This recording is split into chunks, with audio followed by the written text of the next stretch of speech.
Shalom, shalom, shalom. Yesu ashimwe cyane, ndagukunda rero nje kukubwira ko nkukunda, nje kukubwira ko Yesu agukunda, nje kukubwira ko uri umunyamahirwe, nje kukubwira ko uri umunyamahirwe.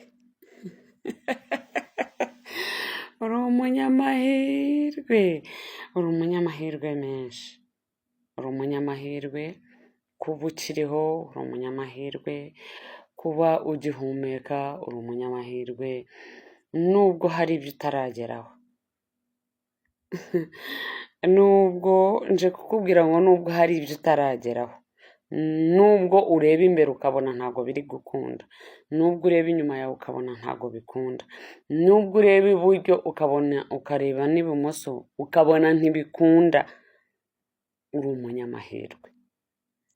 Nubwo ku isi ubona usa n'uko Abisirayeli bari bameze ngo bavuye muri Egiputa bageze ku nyanja itukura, ngo imbere bahabonaga inyanja itukura, ngo hirya bahareba imisozi, ngo inyuma bahareba ingabo za Farawo, ngo barangije ngo babwira Mose ngo Mose we, ngo niki cyatumye uza kutwicira mu butayu? Ngo se muri Egiputa nta mva zabagayo? Niyo waba ubona bimeze gutyo, ndagira ngo nkubwire ko uri umunyamahirwe. Uri umunyamahirwe, uracyafite amahirwe nubwo ubona ibyo byose bigutugarije. Hari igihe ubyuka ukabona hakurya hari imisozi, ukabona imbere yawe hari inyanja, ukabona inyuma yawe hari abanyegiputa, ukabona nta hantu na hamwe ufite ho kwerekeza. Sinzi niba ujya ubyuka umeze gutyo cyangwa se niba ujya uhura n'ibibazo bimeze gutyo, ariko ndagira ngo nkubwire ko uri umunyamahirwe. Uri umunyamahirwe mu buzima bwawe, uri umunyamahirwe adasanzwe. Nubwo ubona udafite amerekezo, nubwo ubyutse ukabona urwandiko rwo ku kazi rukwirukana, uri umunyamahirwe. Nubwo utashye nimugoroba bose akakubwira ngo ejo ntuzagaruke, uracyari umunyamahirwe. Uri umunyamahirwe mu buzima bwawe. Ndakubwiza ukuri, kuba ugihumeka byonyine bigaragaza amahirwe yawe.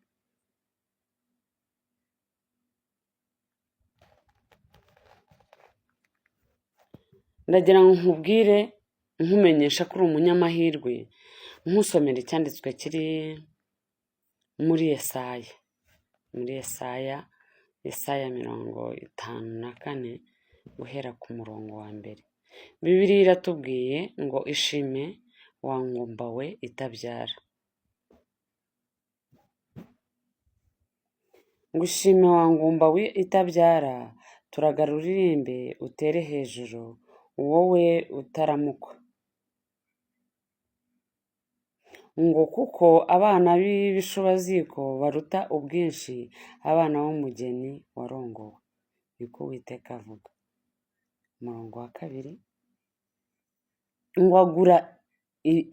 ngo agura ikibanza cy'ihema ryawe, rega inyegamo zo mu mazu yawe zigireyo. Ntugarukire hafi, wagure imisozi yawe,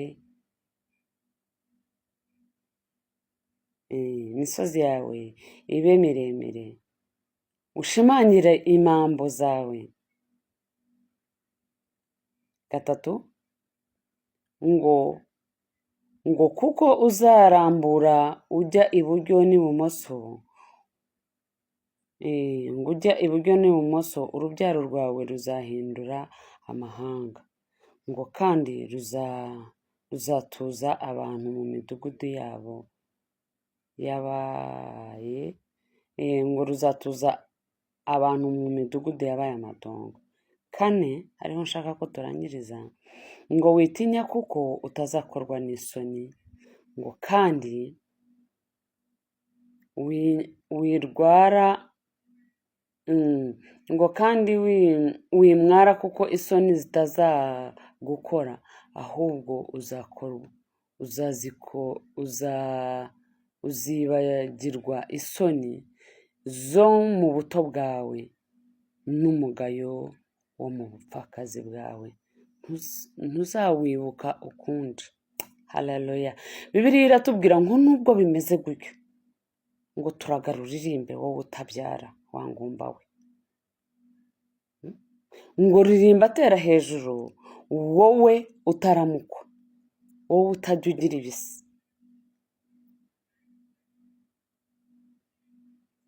Ngo kuko abana b'ibishubaziko bagiye kuruta ab'umugeni warongowe, niko Uwiteka avuga. Nubwo rero bimeze gutyo, nubwo ubona bimeze gutyo, nubwo ubona udafite epfo udafite ruguru, nubwo ubona isoni zisa n'izitugarije ku rugi rw'umuryango wawe, ndakubwira ko uri umunyamahirwe. Uri umunyamahirwe ku rwego rwo hejuru. Uri umunyamahirwe kuko Bibiliya iravuga ngo bamba, ngo agura ikibanza cy'ihema ryawe, ngo urege inyegamo zawe, kandi wigize kure iburyo n'ibumoso. Ku murongo wa 4 ari wo murongo nashakaga ko tuganiraho cyane, ngo witinya kuko utazakorwa n'isoni, ngo kandi wimwara kuko isoni zitazagukora, ngo ahubwo uzibagirwa isoni zo mu buto bwawe n'umugayo wo mu bupfakazi bwawe, ntuzawibuka ukundi. Haleluya. Ndagira ngo nkubwire ngo ibyo byo ubona bisa n'ibigutugarije, ibyo byo ubona bisa n'ibikutesheje umutwe, ibyo byo ubona bisa n'ibikuruhije, uwo muruho ubona, ndagira ngo nkubwire ko atari gukorwa n'isoni kwawe, kandi Imana iri mu ruhande rwawe. Irakubwiye ngo ntabwo izagukoza isoni, irakubwiye ngo ntabwo izagusiga, ngo kandi uzibagirwa umubabaro wo mu buto bwawe, uzibagirwa isoni zagukoze cya gihe bakwirukanye ku kazi udafite aho utaha, uzibagirwa isoni zagukoze cya gihe baguhaye puriyave wabuze aho uba, uwaguhaye puriyave gusanze muri etaje. Uzibagirwa wa mubabaro wose wagize ngo mu buto bwawe, kuko Imana iri mu ruhande rwacu, kuko dufite umurengezi w'ubugingo bwacu.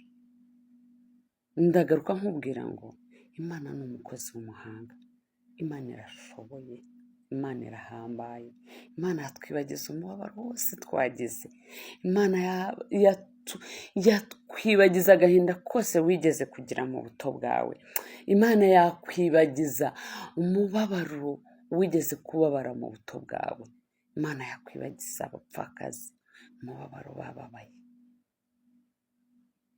Uri umunyamahirwe, ndakubwiza ukuri, uri umunyamahirwe.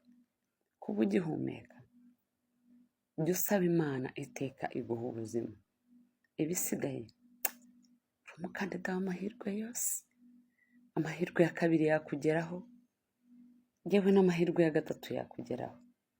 Ushobora kureba bimwe byanze ukavuga uti oya nta kindi kintu kizakunda, ariko igihe cyose ugihumeka, umukandida w'amahirwe yose yaza mu buzima bwawe.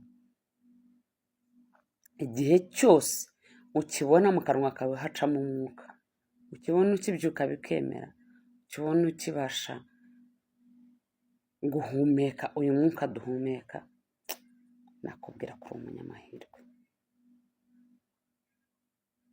Imana iguha umugisha, Imana ibane nawe, iri jambo riguhumurize, wongere wibuke ko Imana ari umunyamahirwe, yagusigiye amahirwe yo kuba ugihumeka. Ntuzigere ucika intege n'umunsi n'umwe, igihe cyose ugifite umwuka wo guhumeka. Imana iguha umugisha. Ndagukunda kandi na Yesu aragukunda. Imana yo mu ijuru ibane nawe kandi ikugirire neza. Amen. Shalom, shalom. Imana ibahe umugisha. Amen.